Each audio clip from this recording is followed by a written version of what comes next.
nome é Marcelo Zarski e eu tenho uma pergunta para você. Rótulos estragam a experiência musical, artística? Enfim, fica a questão. Meu nome é Anderson Rosa, Frater Goya, e rótulos são coisa para prateleiras. É isso aí. É isso aí, galera.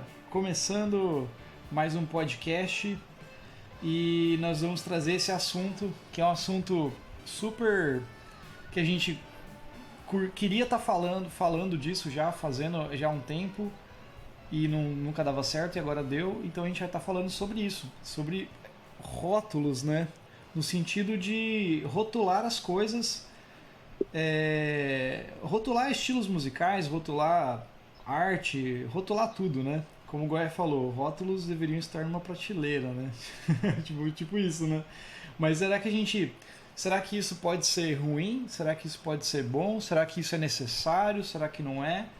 E a gente vai estar falando disso depois da nossa vinheta.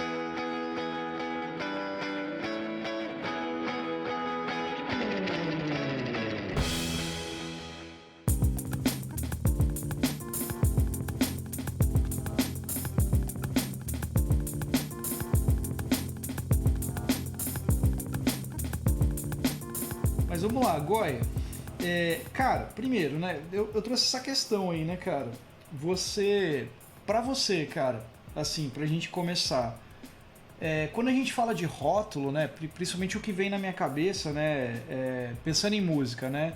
Seria a gente meio que, talvez, colocar coisas que são meio parecidas dentro de um mesmo contexto, né? Vamos falar de música, né? Ah, isso é jazz, isso é blues, isso é rock, isso é metal e assim vai. Você acha que isso daí, tipo assim, talvez não estraga, mas assim, acaba limitando ou até afastando a gente de conhecer algo, de escutar algo, de apreciar arte em geral, cara? O que você acha, cara? Então, para começo de conversa, eu acho assim, o grande problema é que as pessoas acho que entendem mal os rótulos, né? Não é só uma questão de ter um rótulo, né? Deixa eu explicar. Primeiro, porque na realidade o ser humano, queira ou não, ele tem medo de novidade. Então, por exemplo, alguém que ouve samba, por exemplo, né? Ou eu escuto sertanejo universitário, né? Que já é um rótulo.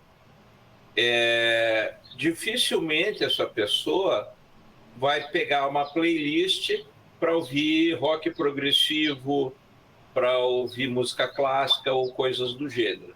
Eu sei que isso são generalizações perigosas, mas o que acontece? As pessoas vão ficando no mundinho delas, né? Uhum. Aquilo que o pessoal hoje chama de bolha, né? Então, você fica ali na tua bolha, né, no seu quadradinho, e você fica confortável. Só que o grande problema por outro lado, na realidade, se você não tem uma definição e você for olhar, por exemplo, um Spotify da vida ou mesmo um YouTube, você tem tanta coisa, mas tanta coisa, mas tanta coisa. Primeiro, que você já não sabe o que assistir numa sequência lógica.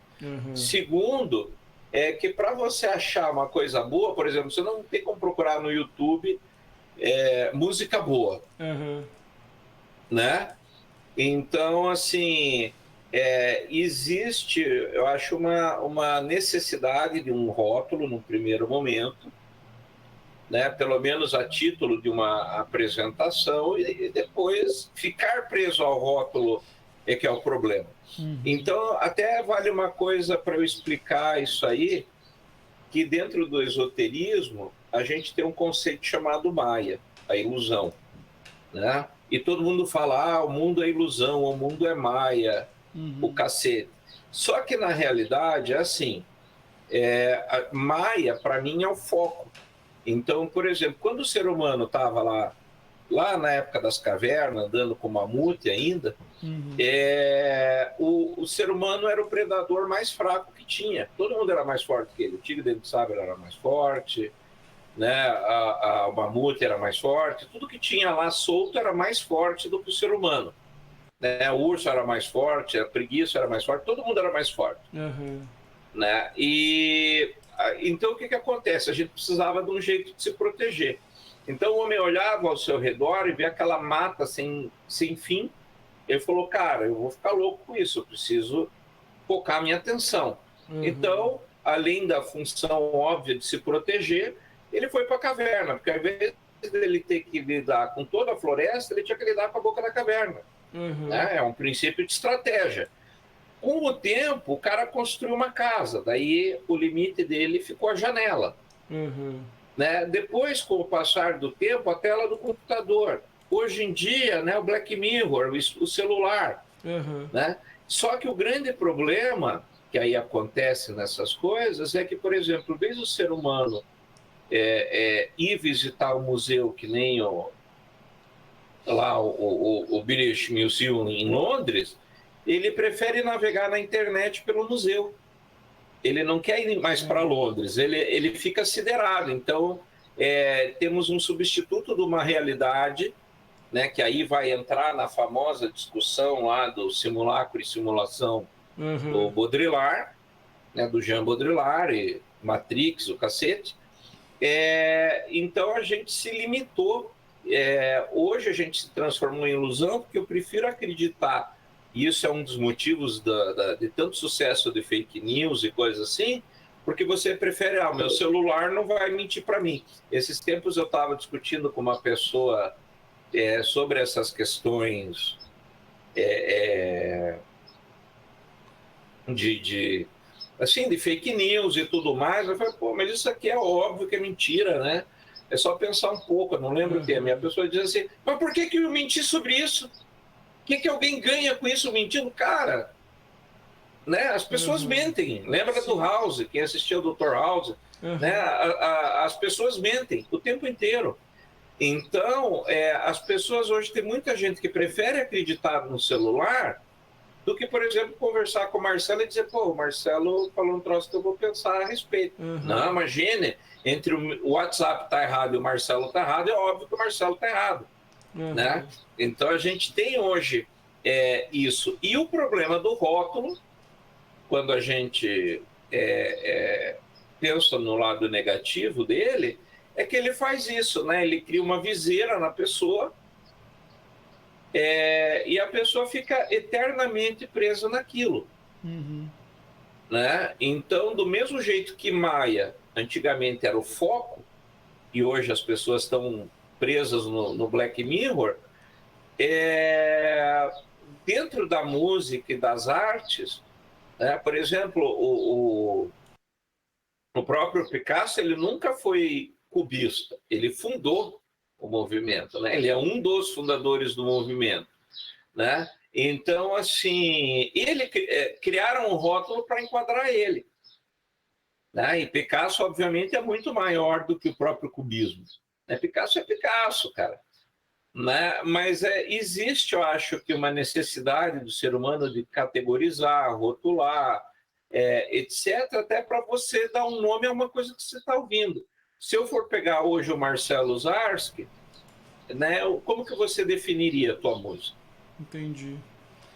Né? Se alguém pergunta para você, e aí, Marcelo, o que você toca? Você vai dizer, vai lá e ouve. Cara, eu não tenho tempo. Se você me disser mais ou menos o que você toca, aí eu já sei o tipo de música que eu vou ouvir lá. Né? Você não percebe isso?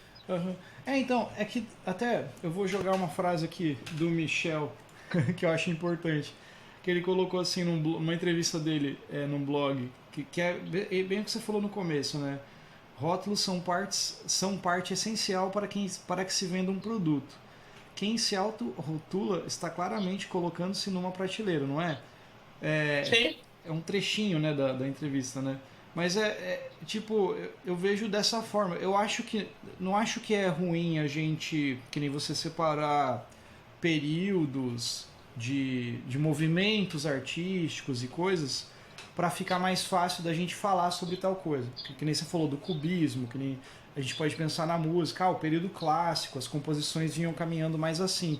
Mas até esses períodos, eles não eram exatamente naquele período, eles eram acontecimentos sociais, históricos e que rolavam lá, que iam se construindo, né? E depois foi mudando de outras pensamentos e tal, né? Da mesma forma, a gente não pensa igual a gente pensava há 20 anos atrás, né? Por exemplo, tanto nas questões, por exemplo, que a gente pode colocar de gênero, por exemplo, né? Já tem todo um questionamento, né? Então, um movimento que vai indo. Nesse sentido, eu acho que é válido a gente ter essas separações para entender pensamentos, entender coisas. Eu falo que eu acho que talvez o rótulo vai atrapalhar nesse sentido que você colocou no começo, né? Nessa frase do Michel que eu citei ali um trechinho, porque você limita tipo algo, sabe? Por exemplo, que nem você falou, como é que você define o som que você faz, né? Muito provavelmente eu falaria isso, né? Vai ouvir, né? Que é uma coisa que, tipo, não tô me importando com esse rótulo do que eu faço, né? Vamos dizer assim, né? Mais importante seria a música. Mas eu acho que uma definição melhor para quem, não tem uma ideia do que é falar, eu toco música instrumental, né? Aí você vai definir do jeito que você quiser, né? Até se você pegar, cara, pensando em rock mesmo, né? Tipo, por exemplo, eu comecei a escutar rock progressivo, né? Intitulado dessa forma, escutando Yes. Então eu escutava lá o Roundabout do Yes, né? Não sei o disco que tem o Roundabout, mas enfim, o Fragile, né? É um disco que tipo, bem diferente, por exemplo, do som do Pink Floyd, não é? Se você for ver. Ou o Rush, por exemplo, que eu escutei pra caramba também, que não tem nada a ver. Aí você vai falar assim, escuta pra mim na época, né? Pô, você gosta de rock progressivo? Escuta Pink Floyd, cara. Aí você fica naquela de, legal. Aí você vai escutar Pink Floyd e não tem nada a ver com Yes e com Rush. Aí você fala, meu, nada a ver com rock progressivo. Aí você começa, sabe, você vai limitando, sabe? Você vai meio que... Então, vamos pegar um pouquinho essa seara aí, aproveitar. Que até isso acho que vai ajudar o ouvinte a entender o que eu e você estamos falando, né? Então você acabou de dizer ali, Pink Floyd, eu não entendo Pink Floyd como progressivo, se comparar com Yes ou Rush, né? E o que é rock? Como você, Marcelo Zarski, define rock progressivo para você? Se eu perguntar assim, o que é rock progressivo? Então, na minha cabeça, se fosse naquela época, eu ia achar que era um som igual ao do Yes. Aí eu ia atrás de bandas iguais. Mas o que o som do Yes tem que você define como progressivo e coloca o Rush no mesmo saco? Seria, por exemplo, coisas que vinham, que eu ia pensar seriam mudanças de compasso diferentes, o estilo de som que eles tocavam, como que eu posso dizer assim, a música dividida em várias partes, canções mais longas, algo mais para você não dançar, né? Para você ouvir, né? Mas nessa forma, né? Então, isso Pink Floyd tem. Pink Floyd faz, né? Mas aí que tá. Mas o som é diferente, sabe? Aí que eu quero chegar. Então, né? Vamos lá. Então, vamos lá. Então, define um pouco o som. Aí você vai falar, por exemplo, o Pink Floyd... Se a gente for pensar em mais palavras assim, Pink Floyd é um pouco mais contemplativo no sentido de ser mais viagem, mais experimental, mais ambientação, vamos dizer assim, né? Se a gente for pegar para ouvir, né? Os primeiros discos lá mesmo é experimentalismo e tal. O Yes, se a gente for comparar, o Fragile, por exemplo, já tem uma métrica diferente, tem várias partes quebradas e outras coisas. Claramente é diferente a sonoridade. Daí eu não tô falando que um é melhor ou pior, porque o Pink Floyd é tão bom quanto o Yes, eu acho. Não, mas é que eu tenho um objetivo com isso, né? Mas eu quero ver como você classifica, porque aí a gente tem justamente assim uma dialética aqui, né? Você tem uma visão do progressivo, eu tenho uma visão, vamos ver então, como as pessoas entendem, né? Então daí na minha cabeça, por exemplo, na minha cabeça naquela época, eu ia achar que rock progressivo fosse tudo que fosse na vibe do Yes. Então eu ia escutar Emerson, Lake and Palmer, Rush, coisas que tem essa coisa, sabe, mudanças de compasso, músicas mega grandes dessa forma, que sejam mais técnicas e tal. E o Pink Floyd, quando eu escutava naquela época, pra mim sempre foi algo um pouco mais outra onda disso. É mais calmo em alguns trechos, o som tem mais experimentações, que o Yes não tem tanta experimentação. O Yes tem muita improvisação, tem muita... se a gente for parar pra pensar, é muito mais elaborado, entre aspas, assim, a composição deles, e o Pink Floyd talvez de uma outra forma, não sei. Isso me prenderia, entendeu? Faria com que eu preferisse escutar outra banda. Hoje, se eu for ver hoje, a minha cabeça já não pensa dessa forma. Tipo assim, eu já não... Que nem a gente conversou com o Pedro aquele dia, que ele falou que ele não pensa muito em rótulo, em estilo, ele pensa tipo na música, né? Tipo, essa música aí, sabe? É esse som e assim vai, né? Porque eu acho que a gente acaba meio que jogando tudo o que eu quero dizer é que a gente acaba jogando tudo no mesmo saco, sabe? E acaba limitando. Por exemplo, não tem como você jogar Pink Floyd, todas essas bandas, é rock progressivo no mesmo pacote e falar, isso aqui é rock progressivo. E de repente, tudo bem, pode ser, beleza, esse movimento que rolava na época, parará, pra gente pensar dessa forma. Mas eu acho que isso acaba limitando quem vai ouvir. Porque o som do Pink Floyd é um som, a música é deles. Você escuta e você fala, puta, é do caralho. Você vai escutar Yes, é outro som. Você vai escutar, puta, é foda pra caralho. Da mesma forma que você vai escutar outros caras. Por exemplo, aquela banda atual lá, o Claypool, Lennon, Delirium, por exemplo, né? Que é meio experimentalzão também, cara. Que é o filho do John Lennon, Les Claypool lá. Se você for classificar, pô, é rock progressivo também. Cara, o som deles lembra Beatles. Daí você vai falar, mas com outras coisas. Daí, sabe, essa questão, sabe, de limitar, que eu acho que é ruim, Goya, sabe? Que eu acho que não é o mais importante, sabe?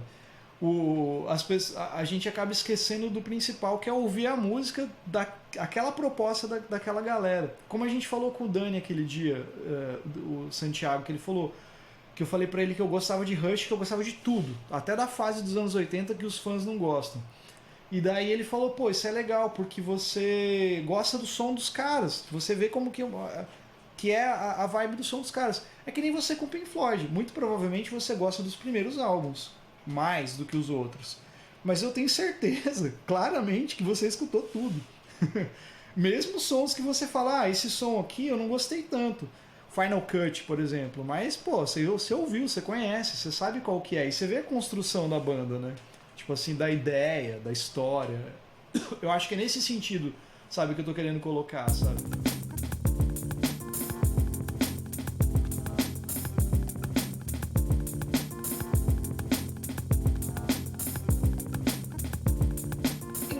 Então eu quero justamente explorar um pouquinho isso, né? Porque o que acontece? Por exemplo, para os nossos ouvintes que talvez não conheçam tanto do rock progressivo que a gente elencou aqui, né? Então uma das características do rock progressivo é a perícia técnica. Sim. Né? Muitas bandas de rock progressivo tinha pelo menos um virtuoso, né? Que é aquela pessoa de ouvido absoluto, que tem uma técnica impecável, né? Então você pega ali o King Crimson, sim, né? Pô, não tem o que dizer, Emerson, Lake Palmer, né? Os pianos, os caras são, né? E né, tinha maior número de virtuoso por metro quadrado, né? John Anderson na voz, o Chris Squire, né, o Howe e o Wakeman no teclado. É óbvio que tinha que implodir a banda no período que aconteceu, né, que tiveram várias etapas ali, né? O próprio Rush, né? Todo mundo no Rush é bom. Sim. Todo mundo virtuoso. Eles estão acima da curva, né? Estão fora da curva, acima da média. Sim. Então, se a gente for definir o rock progressivo por excelência, a gente já começa a ter algumas pistas, né? Então, o cara era Era um virtuoso, né? Ou pelo menos muito bom tecnicamente. No geral, eram músicas mais longas, como você falou. O progressivo ele tem uma característica que num mesmo disco você passa por vários estilos, né? Então o cara começa com uma música tipo uma balada, depois ele vai para um troço bem psicodélico, depois ele vem para um rock pesado, aí ele passa pelo pop, né? E às vezes, em alguns casos, tudo isso dentro de uma mesma música. Né? Para não dizer dentro do mesmo disco. Então, isso já são elementos do rock progressivo. Né? Nos anos 70, o pessoal dizia que era o canto de sereia do rock, que era uma tentativa de trazer a música clássica para o rock. Só que aí você já tem outro problema, que é o que é música clássica. Você acha que Beethoven ou Mozart, quando estava compondo, dizia: vou compor música clássica. Sim. Não, Mozart estava um pouco se fudendo. Para o Mozart, eu tenho quase certeza que ele tocava música popular. Sim. Na cabeça dele, ele estava tocando música popular. Né? Não estava tocando uma música clássica, acadêmica. Né? A formação do cara era outra. Hoje a gente criou um rótulo que diz, Mozart, Beethoven, clássica, é clássico. Né? Mas existe uma dificuldade em definir o que é clássico. Né? E o progressivo, a mesma coisa. Aí você pensa, por exemplo, vamos fazer uma pegada do progressivo com o jazz. Né? Você tinha uma Mahavishnu Orquestra, você tinha o próprio Jean-Luc Ponty, que eu gosto bastante, que tem uma pegada mais jazz, free jazz, fusion, coisas assim, que vão nessa vibe, né? Mas aí você pega, aí vamos entrar no jazz. O que é jazz? Se você for ver, o pessoal começa aquele jazz primordial, bem parecido com o blues, mas com algumas coisas diferentes, né? Com mais improvisos, né? Com uma técnica mais apurada, já sai daquele violão de uma corda só, né? Aí você vai pro jazz, entre aspas, clássico, né? O purismo, que vai ser os caras que tocam muito e tocam coisa desencontrada, né? E os caras tocam horrores, assim, parece que o cara tem 10 dedos em cada mão para conseguir dar nota do que ele está tocando.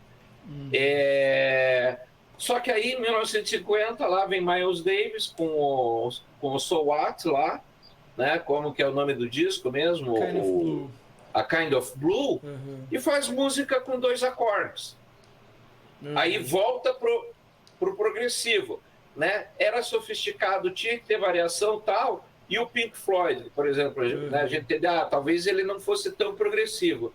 Cara, eles fazem música com 2 acordes, por exemplo. Inclusive, eu vi um vídeo esses dias no YouTube, eu não acabei de assistir ele ainda, que o cara fala, eu quero falar sobre Dark Side of the Moon e o jazz. Né? Por exemplo, aquela Us and Them, sim, né? Ela é em cima do Kind of Blue. Né? E o Richard Wright era o grande músico ali, junto com o Gilmour, mas com formação clássica, tudo mais, era o Richard Wright. Né? Então, já fudeu, porque daí ele tinha saído do progressivo, que a gente já colocou num pop, só que a hora que ele abraça o jazz e traz, né? Por exemplo, o Pink Floyd chegou a tocar no Festival de Jazz de Montreux. Sim. Né? Então, voltou pro jazz. Então o Pink Floyd já virou progressivo de novo. Então o rótulo ele tem isso. Ele limita, sim, ele prende, ele engana. Exatamente. Né? Por exemplo, eu já vi o Led Zeppelin associado com o rock progressivo. Sim. Né? Para mim, não. Led Zeppelin, para mim, é hard rock. Então. Aí que tá. Mais visceralzão, né? Mais visceral, né? Só que aí os caras dizem, mas ouve os improvisos que eles faziam ao vivo, né? Você vai ver que eles era progressivo, a técnica apurada, todo mundo muito bom. Aí você tá bom, então ok, Led Zeppelin também tem um pezinho no progressivo. Então, isso que é foda, né? É isso que você falou, né? Você acaba limitando, cara, tipo assim, tudo, né? A gente, sei lá, por exemplo, eu escuto bastante hoje música pelo Spotify, né? E eu gosto de, às vezes, escutar coisas novas. E daí eu vou lá naquela playlist que o Spotify faz lá, que é a Descobertas da Semana, né? E pra escutar, às vezes tem lançamento, algumas coisas que eu nunca ouvi, às vezes eu acho coisas legais, cara, e que vou atrás de ouvir daí, né? E cara, tem cada coisa que daí você vai falar, tipo, tá definido como tal coisa, é rótulo tal. Hoje eu já não penso dessa forma, assim, tipo, eu não fico pensando no que estilo que é, senão eu fico preso, cara. Senão eu vou lá na playlist grunge, melhor do rock dos anos 90, o melhor do, sabe? Que daí, o problema que eu acho do rótulo grande, cara, é para quem é artista, vamos dizer assim, para quem é músico, por exemplo, é um puta problema. E para quem só escuta música, né? Para quem tem o hábito de ouvir música e gosta e tal. Porque quem tem o hábito de ouvir música e curte música e tal, muitas vezes fica preso numa bolha, que nem você falou, de escutar só as mesmas coisas. Eu conversei uma vez com um amigo meu num boteco e ele falou assim: cara, eu preciso escutar umas coisas novas, cara, eu fico sempre escutando as mesmas coisas. Daí eu falei, mano, escuta lá o nosso podcast que sempre tem umas indicação, né? Umas indicações de disco para você começar a ouvir, né? Daí ele, beleza, eu vou ouvir.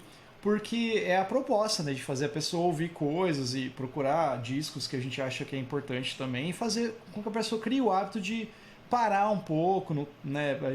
Sair da caixinha, né? Né? E daí o outro problema que eu acho que é para quem é músico. Por exemplo, várias vezes, cara, é que nem eu não me auto-intitulo um guitarrista de jazz, por exemplo, porque eu acho que eu vou ficar muito limitado a coisas que muitas vezes vão olhar. Por exemplo, você pega um cara que estuda jazz há muito tempo, que estuda esse tipo de música há muito tempo, improvisacional, coisa, a pessoa vai falar assim, porra, mas tipo, isso aí não é jazz, isso aí é outra coisa, porque eu vou gravar, eu vou compor de uma maneira que eu não fico pensando numa moldura, é o som que está na minha cabeça que eu quero escrever. Provavelmente tem influência porque é uma coisa que eu gosto, que eu escuto, que eu fico estudando. Mas eu não gosto desse rótulo, porque às vezes as pessoas falam, o Marcelo é jazzman, o Marcelo toca jazz. Aí você vai ouvir minha música, não é jazz, se for ver. É o quê? É Pois música, é, música mas instrumental, aí, sei lá. então, mas se eu for pegar e botar assim, fazer um grande mapa, Uhum. né, numa folha e for vendo quem se aproxima, onde for afunilando, Uhum. né, você acha que você vai cair no sertanejo universitário, Não vai, da música mas o country? que eu quero dizer, Igor, é que daí, por exemplo, muitas pessoas vão falar assim, jazz é chato, nem vou ouvir. Aí nem vai escutar o som, entendeu? Aí que tá o lance, sabe? Porque eu acho que você se intitulando alguma coisa, que nem você tem teu som que você faz lá no Amish, o que você toca? A gente toca música improvisacional. É isso aí. Tipo, vai ouvir lá pra você ver qual que é. Mas o que é música improvisacional? É improviso livre. A gente toca o que tá rolando no momento. Pô, vou ver isso aí. Ou vou ouvir. Então você é um guitarrista disso daí? Né? Você se auto-intitula isso? Bom, eu não, porque eu não toco só isso daí. Eu gosto de tocar outras coisas. E sei lá, e provavelmente você também não, porque você é um cara que gosta de blues, você pra caramba, você gosta de outras coisas também, e assim vai. É que eu acho que essa autoafirmação da gente de criar uma imagem, né, que acaba meio que atrapalhando o Goya, sabe? Muitas vezes não é a É, gente, né? é que aí que tá. né? Isso é uma coisa importante, porque, porque eu vejo a coisa da seguinte forma. Eu acho que tudo bem, a gente tem que evitar ficar preso no quadradinho. Uhum. Mas, como eu disse, você tem que acabar se achando, né? Veja aí os livros que estão aparecendo no fundo. Uhum. Eu tenho que saber onde guardar cada livro até para me achar. Então, existe uma necessidade, né, da gente se categorizar. E eu acho assim, acho que tem alguma. para o artista em geral, eu acho que tem dois momentos muito distintos: a formação e depois a sua execução, né? Porque eu acho que na formação vai entrar, eu acho que é na formação que entra os rótulos. Né? Então, por exemplo, eu estudei muito jazz, estudei muito blues, estudei muito rock progressivo, estudei muito não sei o quê. Você tem uma linha que você curte mais. Tem um cara que quando você ouve, você diz, cara, isso aqui é bom. Às vezes é uma música só. Por exemplo, para mim, um dos melhores solos de guitarra de todos os tempos, pelo que ele causa em mim, não por técnica, nada, é um solo que tem na faixa A Batalha, do Rick Wakeman, no disco Viagem ao Centro da Terra. Eu não sei nem o nome do guitarrista. Só que todas as vezes que eu escuto aquele solo, ele me evoca um sentimento muito legal. Né? Então aquilo entra na minha formação enquanto guitarrista. Sim. Correto? Agora, por exemplo, eu ficar me rotulando, eu sou guitarrista de blues, eu sou guitarrista de progressivo, eu sou guitarrista de jazz, é aí que eu acho que mora o perigo. Sim. Né? Porque daí... Porque eu acho que isso limita a possibilidade. E aqui eu acho que vale uma discussão legal, que é uma banda que eu gosto muito, eu sei que você vai torcer o nariz, que é o U2. Não, eu gosto pra caramba. Eu conheço o U2 desde os primeiros discos. Eu fui apresentado para o U2 por uma namorada minha, que era bem punk na época, e eu escutava o U2 quando eles tinham 2 discos. Eu escutei eles no primeiro disco na época do lançamento. Né? Então, lá no meados dos anos, no começo, meados ali dos anos 80. Então, o U2 participou da minha formação política, participou da minha formação enquanto ser humano, né? E só que o U2 daquele disco e o do último agora são 2 bandas totalmente diferentes. Sim. E muita gente começou a torcer o nariz a partir do disco do Joshua Tree, porque aí eles falaram assim, cara, deu pra bola, chega de bancar o revoltado. Nós somos músicos, vamos começar a explorar outros lados. E daí o pessoal, o U2 virou comercial, o U2 virou banda disco, o U2 virou banda pop. Cara, U2 é U2. Sim. Acabou. E foi o que o próprio The Edge falou. O The Edge falou, cara, a gente toca o que tá afim, acabou. Entendeu? Então, se a gente achar que vale a pena fazer no século XXI um disco de protesto, a gente vai fazer. Mas hoje, nós mais velhos, mais experientes, tal, não é o som que a gente está procurando. Cara, eu tenho o Joshua Tree, é uma edição especial, mas eu não achei ali. É legal pra caramba, eu gosto pra caramba de U2. Nos anos 90, eles lançaram aquele disco pop, né? Que sim, eu fui na turnê. Todo mundo torceu o nariz nesse disco aí, né? Pop. Pois e eu acho muito legal. Sim.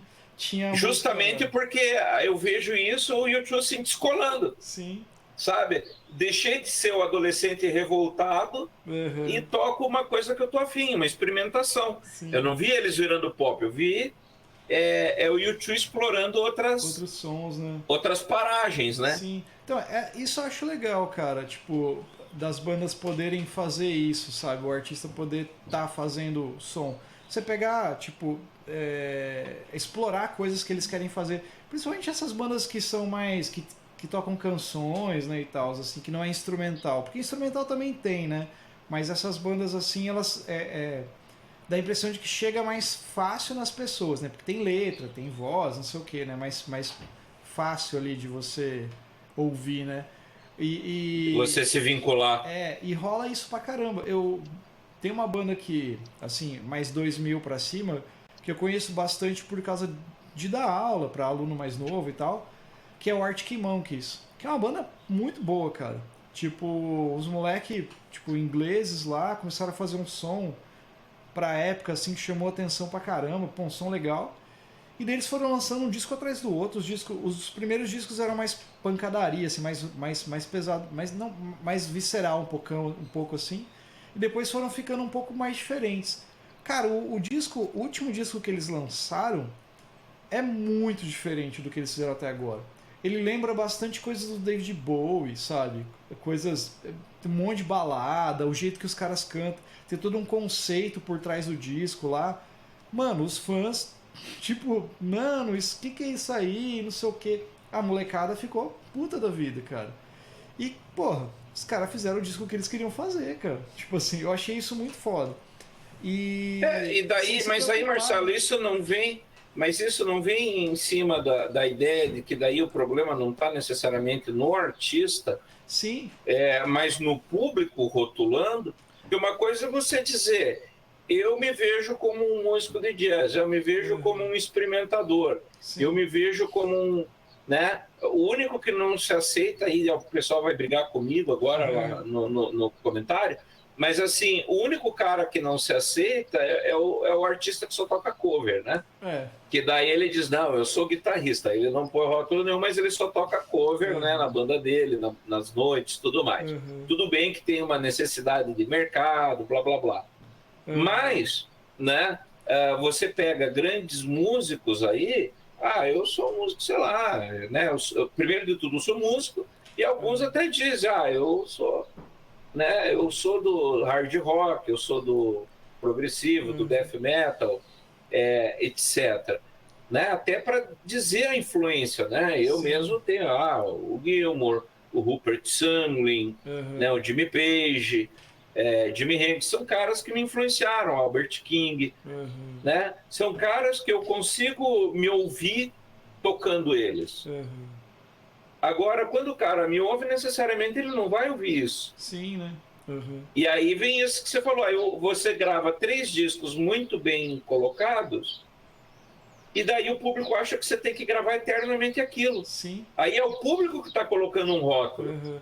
Então, mas será que é o público mesmo? Ou é todo esse movimento para vender coisas? Tipo, o mercado, entendeu? Porque daí é lógico, tem demanda. Tem a galera que é foda falar consumir, mas seria consumir isso, né? A galera quer escutar isso. E daí, tipo, começam a vender isso, né? Fazer bandas para fazer dessa forma. Então, olha lá. Vamos pegar o caso recente, Greta Van Fleet. Sim. Né? O lá. Greta, quando eu ouvi, eu reconheci, obviamente, a influência do Zeppelin, né?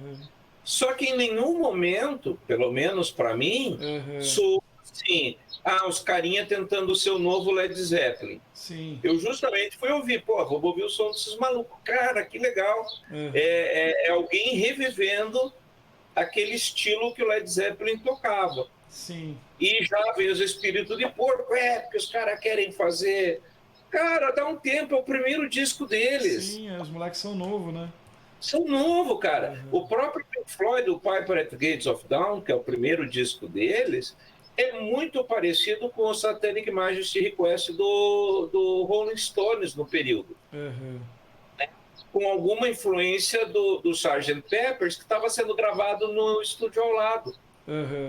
Ao mesmo tempo. Então, assim, toda banda no primeiro disco acaba mostrando assim... Né, eu vim daqui, eu queria fazer um disco que nem o Jimi Hendrix fez o primeiro dele.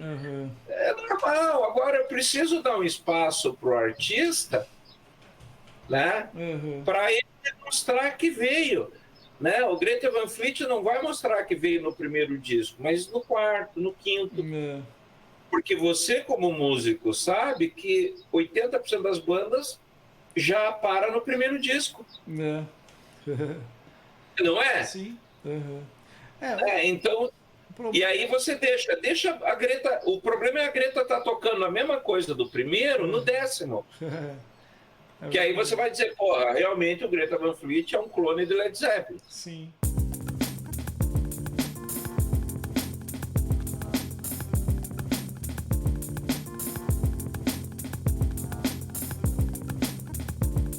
Uma coisa que eu acho legal de ver de artistas assim é você não tá tanto preocupado se vai vender ou não, sabe? Obviamente, né, a gente precisa sobreviver, né? Mas eu acho que se você pegar, por exemplo, o próprio Miles, né? Pô, ele gravou com todo mundo, que ele tocou um monte de coisa. Tem coisas dele que eu não gosto, por exemplo, tem um disco dele com os rappers lá que eu não acho legal. Mas ele fez milhões de experimentações, cara. Se você pegar o Herbie Hancock, que tem um disco dele tocando com um monte de artistas diferentes, tipo Christina Aguilera, Sting, tipo John Mayer, sabe? Uns caras bem diferentão, chama-se Possibilities. E ele tocando com essa galera, tocando composições, tocando, sabe? E daí você vai ver, porra, que foda. Tipo, não se limita a fazer tipo, aquilo ali. Uma coisa que eu acho meio foda, cara, a galera que gosta de rock, por exemplo, de metal mais extremo, assim, sabe? As galeras headbangers, assim, sabe? Que curte... Geralmente curtem essas coisas mais extremas nesse sentido, ou até, tipo, essas galeras que escutam muito esses rock, esses metais que tem bastante influência de música clássica, meio vocal lírico, sabe? Essas coisas assim. Cara, tem uma galera dessa que é mega preconceituosa, cara, com os sons. Que você vai ouvir, por exemplo, eu lembro que uma vez eu dei aula para um menino, cara, que o herói da vida dele da guitarra era o Malmsteen. Aí eu, porra, foda pra caralho, né? Malmsteen é do caralho. Só que pra ele, na cabeça dele, o som certo tinha que ser aquele. Então ele não quis, ele fez uma aula de experiência, ele não quis fazer aula comigo porque eu não toco o que o Malmsteen toca. Ninguém toca, na real, né? Mas eu não toco naquela onda, cara. Acho que nem ele toca mais como ele toca. Sim. E a minha onda era outra, cara. Daí o cara veio e fez a aula, daí ele, beleza, foi embora. Daí foi um aluno meu que indicou. Daí esse aluno meu até falou, eu falei, e teu amigo não vai fazer aula e tal? Ele falou, cara, ele falou que não curtiu muito o que você toca e tal. Eu falei, beleza, vamos aí, né? Mas o cara... E isso que ele já definiu o que você toca com uma aula. Então. Aí eu achei, daí fiquei pensando, né? Isso é muito tempo, quando eu comecei a dar aula, cara. Sei lá, 2000, sei lá, comecinho de 2000. Mas eu achei isso engraçado. Quando eu comecei a tocar, cara, a trabalhar assim com música, tinha muito disso, cara. De, por exemplo, eu comecei a trabalhar com música e eu convivia bastante com gente que gostava de rock mais clássico, assim, vamos dizer assim, de Led Zeppelin, nesses estilos assim. Só que, mano, eu era bem mais novo. Então eu gostava do que tava rolando no momento. Então eu sempre gostei de música dos anos 90, eu sempre gostei de música dos anos 80. Tinha umas bandas de rock aparecendo que misturava rap, tipo, sei lá, Korn, System of a Down. Essas bandas assim, sabe? Mais alternativas. Eu gostava de ouvir os. Tipo. Só que, cara, como eu era criticado nesse sentido de, pô, isso daí é uma bosta, cara. Isso aí nada a ver, cara. Escuta isso aqui é bom. Tipo assim, sabe? Porque, cara, ficava nessa coisa de você criar uma... Eu demorei pra escutar algumas bandas, por exemplo, que hoje eu acho muito foda, muito legal, por causa dessa coisa. Não, isso aqui é ruim, isso aqui não é legal. Esse estilo aqui, esse tipo de música é melhor. E, sabe, limita, sabe, isso, sabe? Tipo, rotular dessa forma, sabe? Isso foi bem esquisito, cara. E dentro nesse sentido, assim, pensando nessa colocação que a gente está colocando, cara, essa colocação que a gente está colocando ficou redundante, mas nessa onda que a gente está falando aí, tem a ver, cara, com o lance de você talvez querer embutir uma ideia, uma ideologia nesse negócio, porque é bom ou não, você está definindo, então as pessoas acabam meio que indo escutar um certo estilo porque aquilo lá tá rotulado como uma coisa boa, uma coisa do nicho. É igual o jazz, cara, né? Quando eu comecei a tocar, que eu escutava alguém falar, pô, esse cara toca jazz. A palavra jazz, né? Vinha na minha cabeça como algo... Já é meio descolado, né? Como algo, né? Como algo muito foda. Eu falei, nossa, o cara toca jazz. Essa mina aí toca jazz. Aí vinha aquela palavra, aquele negócio, puta, que foda, esse cara deve tocar pra caralho, né? Pra tocar jazz, né? E, cara, eu sempre ouvia isso. Até que eu comecei a escutar coisas e eu falei, mano, eu quero tocar isso aí, cara. Tipo, eu fui num festival de música, vi o Djalma tocando, já falei isso pra ele. E falei, meu, eu quero tocar isso que esse cara tá tocando. Eu quero entender isso aí. E daí você vai tentando chegar nessa... a absorver mais dessas coisas. que você não fica pensando se isso é jazz, se isso não é jazz, simplesmente você quer tocar aquilo ali, sabe? E vinha essa coisa na cabeça. E daí você limitar também, sabe? Tipo, você vai num lugar, um bar que toca jazz, por exemplo. Aí as pessoas já que vão lá já são pessoas que escutam jazz. Já são pessoas que tomam. Descoladas, de cabeça. Exatamente. Tipo, virou isso. E se você for ver, o jazz surgiu no gueto, cara, na favela, na galera mais pobre que tem, cara. Então, assim, os caras que tocavam jazz lá no começo era gente que não tinha dinheiro pra nada, cara, assim. Então você Então, vê mas essas aí, coisas, né, cara? pegando esse teu gancho, e pegando esse teu gancho, para não perder, depois se quiser, volta para ele. Mas só para não perder, aí você tocou um ponto-chave, né? Então, o próprio samba, Sim. né? E o próprio jazz vieram da pobreza, né? De uma ala que usava aquilo como uma música de expressão, muitas vezes uma música de protesto, e depois ela foi elitizada. Aí a pergunta-chave é: até onde rotular não acaba sendo apropriação cultural? Né? E inclusive, não só apropriação cultural, mas até, não sei nem se existe tempo para isso, de eu me apropriar do teu trabalho. E dizer, o Marcelo, ele não é do gueto. O Marcelo, ele é de jazz, portanto, o lugar dele, não, por mais que você morra podre no gueto, né? O Marcelo, ele tá ali naquele clube de granfino, branco, de cara que tem grana para pagar, eurocêntrico, conservador. Cara, era uma música de protesto, era uma música de gente que passava o dia na roça. Sim, é bem isso daí mesmo, cara. Né? Até onde isso, o rotular não se torna apropriação cultural de um povo, de uma cultura, né? Ou subcultura, como essas culturas urbanas, e do próprio artista, de alguém dizer, não, o Marcelo tem que tocar jazz. Ah, mas cara, eu quero tocar samba agora, vou tocar chorinho, eu quero começar a aprender chorinho, vou fazer um disco. Não, você não pode, Marcelo não pode fazer disco de chorinho. Sim. Marcelo é jazz. Jazz, né? Então é uma apropriação. É bem isso. Tem uma frase, cara, de um rapper lá de Salvador, cara, que é o Baco Exu do Blues. Que ele tem um disco chamado Bluesman, que nessa música Bluesman aí mesmo, ele começa até com um sampler de um bluseiro tocando uma ideia assim, das antigas, e ele vai fazendo a rima dele em cima. E ele fala assim,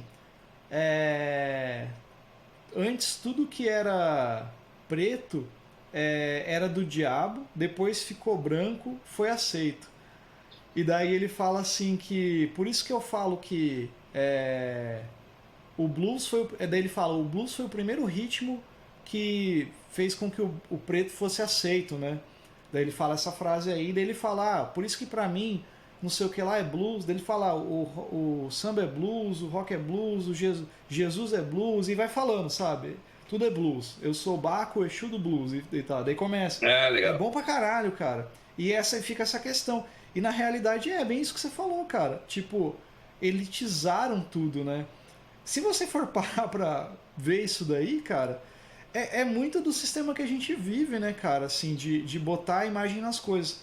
Eu li aquele livro lá, recentemente, lá, o Sociedade do Cansaço, e eu tava vendo um podcast sobre esse livro, a galera discorrendo sobre algumas coisas dele, e rola uma coisa de autoafirmação, a gente tá o tempo todo tentando se autoafirmar, o tempo todo tentando ser produtivo, empreendedor, e ter que fazer, e fazer, e fazer, e fazer, que a gente tá mega, hiper cansado, sabe? A gente rola essa coisa de não parar, né? Tipo, durma. A gente incorporou o tem que. Exatamente. Trabalha enquanto tem que produzir, tem que trabalhar, tem que ser bom, tem que não sei o quê. Exatamente. Cara, não tem nada, velho. Exatamente. E eu acho que cai nisso, cara, daí essas coisas, cara. Cai de, tipo, a gente tem que estar fazendo coisas. Aí, os rótulos das coisas aí, no sentido de vender, cara, tá aí pra isso, cara. Tipo, essa pessoa é isso, ela faz aquilo lá. A gente se vende, né? Tipo, hoje, se a gente for ver assim. E eu acho que é bem característica desse tipo de sociedade que a gente tá vivendo. Que muito provavelmente, cara, a gente não vai viver pra isso, eu acho, cara. Ou vai, não sei. quanto tempo que isso vai virar. Mas essa sociedade que tá vindo, essas gerações aí, vai ser a geração de a gente vai trabalhar a vida inteira, tipo, se fudendo, fazendo um monte de coisa para tentar ser melhor e nunca vai chegar a lugar nenhum. Tipo assim, a gente não vai. Não tem aquela. Você parar e contemplar as coisas mais. Você sentar e ouvir um disco de boa. Você sentar e fazer o teu tai chi, que nem você faz lá. As pessoas vão. Muitas vezes vão falar, não, hoje eu tenho que fazer isso, eu tenho que fazer aquilo. Ah, mas eu tenho o tai chi para fazer, mas eu tenho. Sabe, elas não vão parar, às vezes, pra, né, relaxar e simplesmente viver, cara, assim, porque tá tudo tão assim que a gente tem que fazer, né? Que nem você falou, tem que, né? Tem que fazer tal coisa. E eu acho que um dos grandes problemas disso tudo é esse meio que a gente vive hoje, esse tipo de pensamento, cara. Que daí entra nisso que a gente falou de você tem que vender algo. Para vender algo, para você ser visível, você tem que ter um rótulo, você tem que ter uma imagem para vender, né? Ah, vou vender o Frater Goya. Tipo, esse é o Frater Goya. Tudo bem que você tem o teu trabalho, você tem as suas coisas, que não é isso, essa questão. Mas é o lance do Mas aí quem é Frater Goya? Eu sou eu mesmo, cara. sim. Eu Então. sou o cara que toca guitarra, o cara que lê tarô, o cara que escreve livro, que escreve poesia, que é funcionário público. Eu sou tudo isso. Uhum. E a minha quantidade de ser é essa. Sim. Né? Agora não dá para dizer, o Goya ele é um ocultista, né? Ele é um mago, e morrer nisso. Sim, exatamente. Eu sou muito mais do que isso, ou muito menos, depende do ponto de vista. Cara, se eu falo isso para alguém, por exemplo, pô, o Goya é um mago. Pode ter uma pessoa que estaria interessada no teu trabalho, tipo assim, Como músico, ou como né? interessado no teu trabalho, às vezes como com tarô, por exemplo, mas ela escuta essa palavra mago e já acha, puta, o cara é mago, que é isso, né? Porra, eu sou da igreja, eu não vou nesse cara não. É. Tipo assim. Não é. Mas pense nesse lado músico. Sim.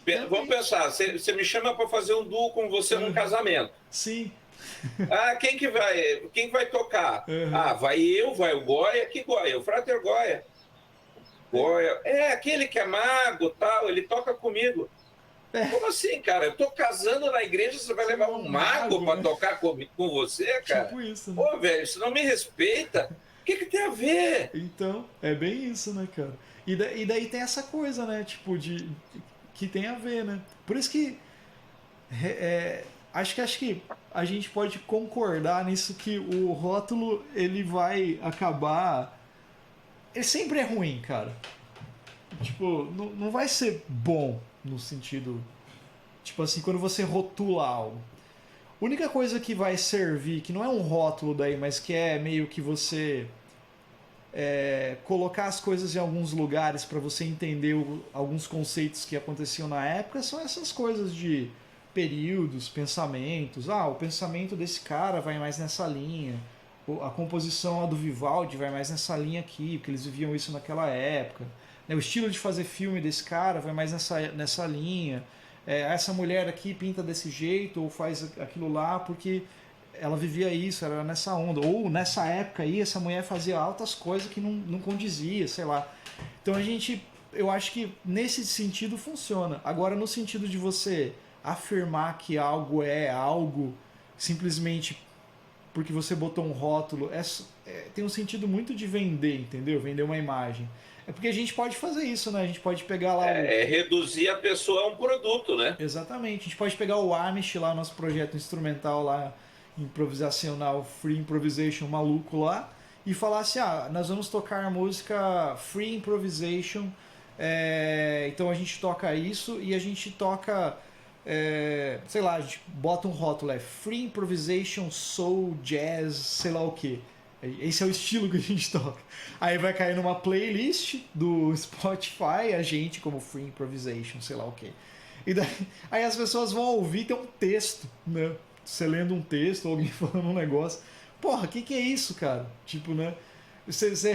Né? Eu queria escutar Free Improvisation, os caras estão lendo aqui, meu, que é isso? Ou então o que é esses barulhos aí? Nada a ver, mas isso aqui é música experimental, é música eletrônica, sei lá. Então, sabe, é foda, cara, a gente cria nicho, né? Isso que é foda. E cada vez mais as pessoas estão preocupadas nesse nicho. Uma coisa que eu acho bem foda, cara, assim, não é uma crítica com quem faz isso no sentido de, pô, por exemplo, eu tenho uma banda, sou músico, eu preciso tocar na noite para sobreviver. Beleza, vou lá e vou tocar o que o dono do bar quer que eu toco por um cachê que eu acho que é honesto, trabalho. E assim, beleza. Mas, cara, você vê vários lugares publicando, agora que tá voltando a rolar som, publicando assim, o nome da banda e embaixo o que a banda toca. Tipo assim, banda tal, Foo Fighters, Nirvana, Capital Inicial, Capital Legião, Inicial. Engenheiros. Banda tal, Engenheiros, Legião e Capital Inicial. Banda tal. Daí você fala, meu, quer dizer, a banda toca isso, né? É cover disso? Ou, sabe, é muito bizarro. Não é uma crítica com os músicos, tá? Tipo, porque eu tô ligado que muita gente trampa tocando e tem que tocar o que vier, cara, assim. Não tem problema de fazer isso, né? Mas eu acho que, sabe, é tão sabe, meu, se fazer uma... Sei lá, você se botar num lugar... É meio Judas, né? Então, se vencer... É bizarro, cara, isso aí, cara. E eu gosto de tocar coisas também, cara. Eu gosto de tocar... Às vezes eu tô escutando... Eu gosto bastante, você sabe, eu gosto bastante dos rock dos anos 80, dos anos 90. Eu tô escutando lá Seals in the Benches, por exemplo. Pô, eu quero tirar essa música aí, pô, que legal. Joy Division. Pô, que legal essa música Joy Division, eu quero tirar. E não tem problema nenhum fazer isso, sabe? Agora o problema é quando, sei lá, isso acaba sendo um meio de o dono do bar vender o que você vai fazer. E muitas vezes o cara não te paga, sabe? O cara não é honesto contigo, sabe? Eu acho muito zoado isso, cara. Mas é foda. Tem um estudo do professor Adrian North, da Universidade de Edimburgo, que ele fez estudos de como a personalidade se relaciona com o tipo da música que você ouve. Né? Então, tem uns estudos bem legais. Acho que você lembra, eu vi que ele faz um círculo assim, aí ele coloca, o pessoal do jazz é mais descolado, introspectivo, etc. Né?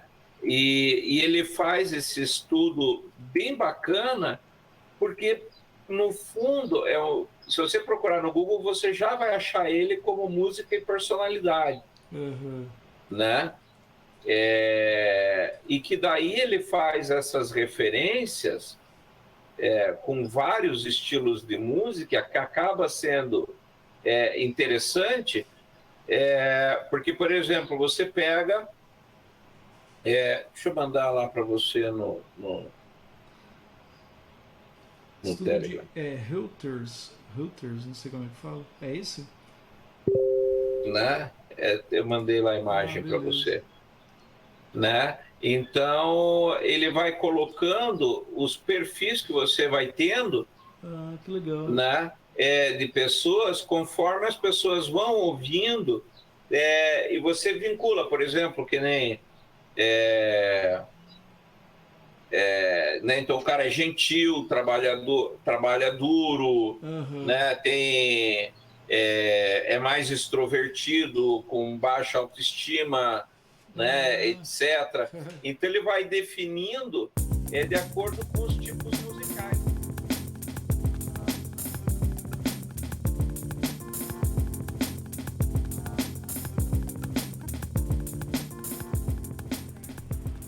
A gente teve um pequeno problema com a edição desse podcast na hora da gravação, então o finalzinho ficou cortado. Que era mais a despedida, enfim. Peço desculpas e o próximo podcast vamos melhorar isso. Não vai acontecer de novo, beleza? Então, um grande abraço, forte abraço pro Goya. Esse podcast também dedicamos ao querido amigo Michel Leme, que não pôde participar, mas é um assunto que ele gosta muito de estar discorrendo sobre e é super importante, beleza? Então, abraço e até o próximo episódio, galera. Valeu!